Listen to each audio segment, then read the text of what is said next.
Hai Sobat Klik Dokter, seperti yang kita ketahui sebentar lagi akan memasuki Hari Raya Idul Adha, di mana semua umat muslim pasti akan mencari hewan yang dijadikan sembelihan.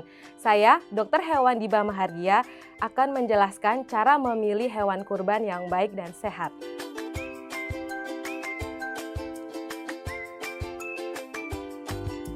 Nah, Sobat Klik Dokter, kalau ditanya penting nggak sih memilih hewan kurban yang sehat? Jawabannya penting banget. Kenapa? Karena hewan kurban yang sehat merupakan syarat sahnya diterima hewan kurban sebagai hewan sembelihan.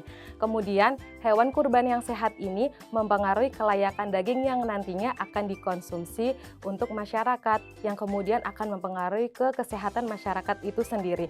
Yang ketiga, yaitu mencegah penularan penyakit zoonosis, yaitu penyakit yang ditularkan dari hewan ke manusia, di mana hal ini sangat membahayakan bagi kesehatan manusia.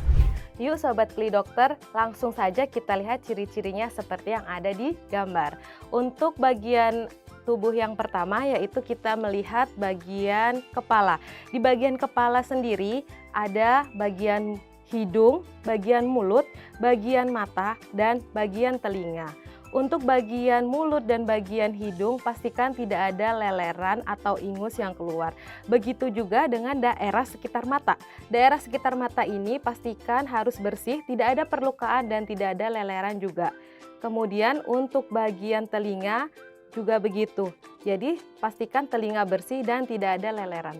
Bagian selanjutnya yang tidak kalah penting Sobat Klik Dokter, yaitu bagian keempat kakinya. Pastikan keempat kaki sapi yang akan kita jadikan hewan sembelihan tidak pincang dan berdiri tegak. Kemudian periksa pada bagian kuku-kuku keempat kaki sapi tersebut. Tidak ada perlukaan dan tidak ada pengelupasan. Bagian selanjutnya yang harus kita perhatikan adalah bagian badan. Pastikan bagian badan dari leher sampai dengan ekor tidak ada atau tidak ditemukan nodul-nodul atau benjolan-benjolan kecil seperti cacar air.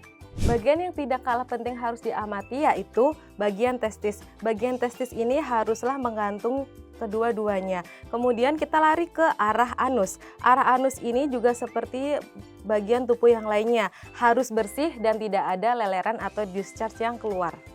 Begitu juga dengan pemilihan hewan ternak, kambing dan domba. Selain itu, perhatikan hal-hal di bawah ini ya Sobat Klik Dokter. Yang pertama, pastikan hewan ternak yang kita pilih agresif, nafsu makannya baik, tidak menyendiri. Hal yang tidak kalah penting lainnya yaitu perhatikan pada bagian gigi hewan ternak.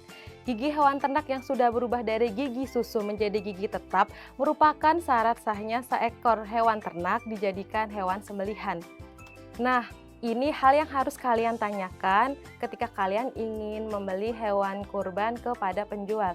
Yang nomor satu, pastikan kalian tanyakan berapa lama hewan ternak atau hewan kurban ini berada di lapak. Mengapa? Karena untuk meminimalisir stres yang kemudian akan berpengaruh kepada kesehatan hewan ternak atau hewan kurban itu sendiri. Yang kedua, alangkah lebih bagusnya lagi ketika hewan kurban ini sudah dilengkapi dengan surat kesehatan hewan yang diterbitkan dari dokter hewan setempat. Waspadai juga beberapa penyakit pada hewan ternak besar dan hewan ternak kecil seperti LSD atau cacar sapi, kemudian yang kedua PMK, yang ketiga mastitis, dan yang keempat PPR. Penyakit PPR ini sendiri biasanya menyerang pada hewan ruminansia kecil seperti domba dan kambing. Demikian tips memilih hewan kurban yang baik dan sehat. Semoga membantu ya Sobat Klik Dokter. Jika ada pertanyaan, langsung saja tulis di kolom komentar ya. Jangan lupa like, komen, subscribe di channel YouTube Klik Dokter. Yuk jaga sehatmu bareng Klik Dokter. Klik Dokter.